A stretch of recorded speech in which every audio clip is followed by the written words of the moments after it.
Hello दोस्तों, स्वागत है आपका इस बीजी चैनल में। तो दोस्तों आज के इस वीडियो बात करने वाले हैं हम बीए बीकॉम बीएससी 2020 के ऑनलाइन फॉर्म के बारे में। तो दोस्तों जैसा कि आपको पता है कि आपने बीए बीकॉम बीएससी का ऑनलाइन फॉर्म अप्लाई कर दिया होगा, यानी कि रजिस्ट्रेशन आपने कर दिया होगा। और रजिस्ट्रेशन करने के बाद में दोस्तों क्या होता है, चॉइस फिलिंग करनी होती है। और चॉइस फिलिंग करने के बाद में हमको क्या करना होता है दोस्तों, बीए बीकॉम बीएससी में एडमिशन लेते समय हमको क्या करना होता है, एक हमारा जो रजिस्ट्रेशन फॉर्म होता है और जो हमारी चॉइस फिलिंग होती है, चॉइस फिलिंग का जो प्रिंट आउट होता है, रजिस्ट्रेशन का जो प्रिंट आउट होता है, साथ ही हमारे जितने भी सारे डॉक्यूमेंट होते हैं उन डॉक्यूमेंट्स का हमको सत्यापन कराना होता है। सत्यापन का मतलब होता है दोस्तों वेरीफाई कराना होता है। लेकिन बात ये आती है दोस्तों कि हमको वेरीफाई कहाँ से कराना होता है, वेरीफाई कहाँ से होता है, कौन वेरीफाई करता है, कैसे वेरीफाई करता है, सारे जो सवालों के जवाब हैं आपको नहीं पता होगा। इसलिए आप ये वीडियो ज़रूर देखें और आपके सारे सवाल हैं सत्यापन से रिलेटेड,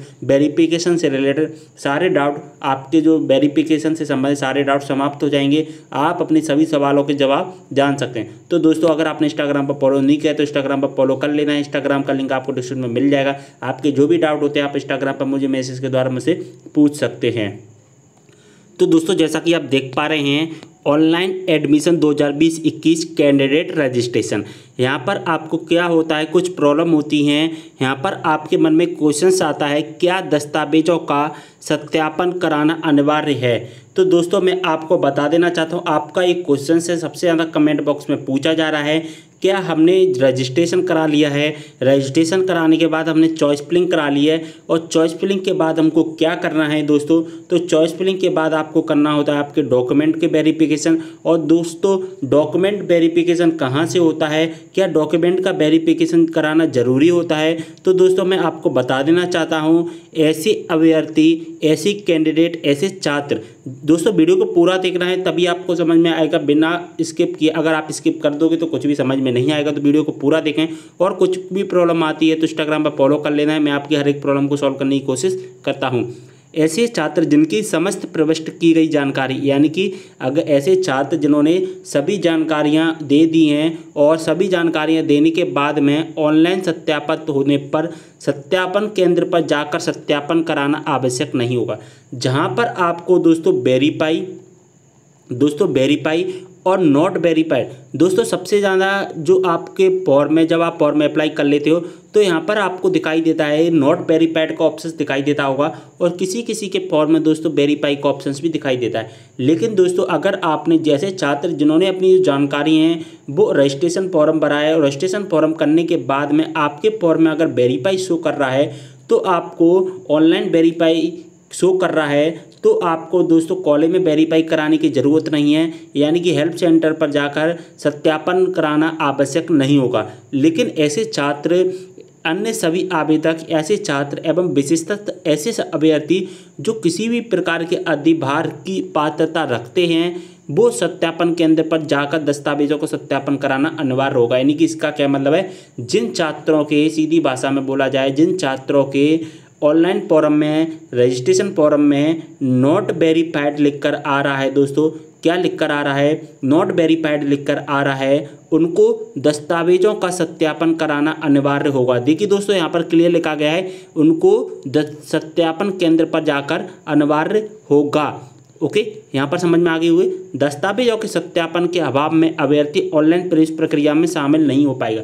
अगर दोस्तों आप सत्यापन का वेरीफाई नहीं करा पाते हैं, यानी कि अपने डॉक्यूमेंट्स का वेरीफाई नहीं करा पाते हैं, तो दोस्तों आप जो प्रवेश प्रक्रिया होती है उसमें शामिल नहीं हो पाएंगे। ओके, उसमें शामिल नहीं हो पाएंगे, आपको बाहर निकाल दिया जाएगा, आपकी मेरिट लिस्ट में आपका नाम नहीं आएगा। अब दोस्तों बात कर लेते हैं दोस्तों कि दस्तावेजों का सत्यापन कहाँ पर होगा, दस्तावेजों का सत्यापन कहाँ पर होगा, है ना। तो यहाँ पर क्लियर समझ में आ रहा होगा, सत्यापन हेतु आवेदक मध्य प्रदेश के समस्त जिलों के, यानी कि आप मध्य प्रदेश के जितने भी ज़िले हैं उन जिलों के किसी भी, दोस्तों यहाँ पर समझना, किसी भी शासकीय महाविद्यालय, किसी भी गवर्नमेंट कॉलेज में जाकर जो कि वेरीफाई करा सकते हैं अपने फॉर्म को। ऐसा नहीं है कि आप किसी एक कॉलेज में नहीं जाकर करा पाएँ, या आपके कॉलेज आपसे दूर है या कोई और कॉलेज आपसे पास है तो उस कॉलेज में जाकर भी करा सकते हैं। लेकिन जो कॉलेज होना चाहिए दोस्तों, वो कैसा कॉलेज होना चाहिए, वो कॉलेज होना चाहिए गवर्नमेंट कॉलेज। दोस्तों कैसा कॉलेज होना चाहिए, गवर्नमेंट कॉलेज होना चाहिए, और वो मध्य प्रदेश का कोई सा भी कॉलेज हो सकता है। ऐसा नहीं है आप मान के चलिए मैं ग्वालियर रहता हूँ और ग्वालियर में मैं इस टाइम पर नहीं हूँ, मैं इस टाइम पर भोपाल में हूँ, तो मैं भोपाल में रहकर भी अपने जो कि वेरिफिकेशन करा सकता हूँ डॉक्यूमेंट्स का।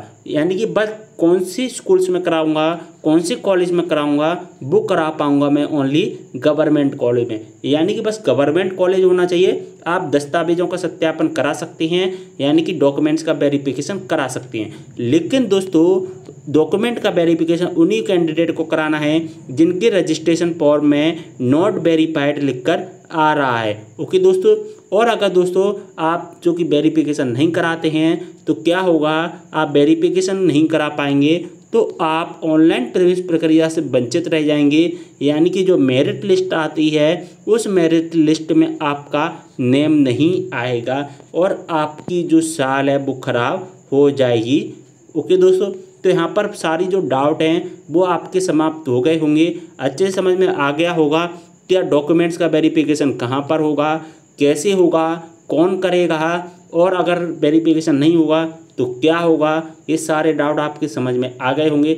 नेक्स्ट वीडियो हम देखने वाले हैं कि हमारे जो डॉक्यूमेंट्स हैं सत्यापन करते टाइम कौन कौन से डॉक्यूमेंट्स लगेंगे, या आपको हर कोई भी प्रॉब्लम होती है तो कमेंट करना। मैं आपके कमेंट बेस पर ही नई वीडियोस लाता हूँ, क्योंकि आपके कमेंट से ही मुझे पता चलता है कि किस छात्र को क्या प्रॉब्लम है। तो आप मुझे अपनी परेशानी को कमेंट बॉक्स में ज़रूर बताएं। इंस्टाग्राम पर फॉलो कर लें, इंस्टाग्राम का लिंक भी आपको डिस्क्रिप्शन में प्रोवाइड करा दूंगा। ओके दोस्तों, तो वीडियो को यहीं पर समाप्त करते हैं और मिलते हैं नेक्स्ट वीडियो के साथ। तब तक लिए बाय।